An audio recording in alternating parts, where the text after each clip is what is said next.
ഇത്ര ശതമാനം നീ സക്കാത്ത് കൊടുത്തിട്ടില്ലെങ്കിൽ നിന്റെ കാശ് ബ്ലാക്ക് മണിയാണ്, ശുദ്ധമല്ലാത്ത കാശ്. ഇപ്പോൾ സക്കാത്ത് എന്നതാണ് ഇപ്പോൾ ഈ നോമ്പിൻ്റെ വളരെ പ്രധാനപ്പെട്ട ഒരു ഘടകം. ആ സക്കാത്ത് എന്ന് പറഞ്ഞാൽ ഉള്ളവൻ ഇല്ലാത്തവന് കൊടുക്കുക എന്നുള്ളത് ആ ഒരു സാമൂഹികമായിട്ടുള്ളൊരു സമത്വം കൊണ്ടുവരാനുള്ള ഒരു വലിയ ഒരു വീക്ഷണം കൂടിയായിട്ടാണ് അത് അവതരിപ്പിക്കുന്നത്. ഇസ്ലാമിൻ്റെ വീക്ഷണം തന്നെ പാവപ്പെട്ടവരെ സഹായിക്കുക എന്നതാണ്. ഇത്ര ശതമാനം നീ സക്കാത്ത് കൊടുത്തിട്ടില്ലെങ്കിൽ നിന്റെ കാശ് ബ്ലാക്ക് മണിയാണ്. എന്താണ് ഈ ബ്ലാക്ക് മണി?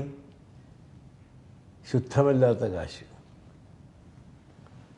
അപ്പോൾ ഇത്ര നിനക്ക് ലാഭം കിട്ടിയാൽ അതിൽ നിന്ന് സക്കാത്ത് പാവപ്പെട്ടവർക്ക് കൊടുക്കണമെന്ന് നിഷ്കർഷിക്കുന്ന ഒരു മതമാണ് ഇസ്ലാം.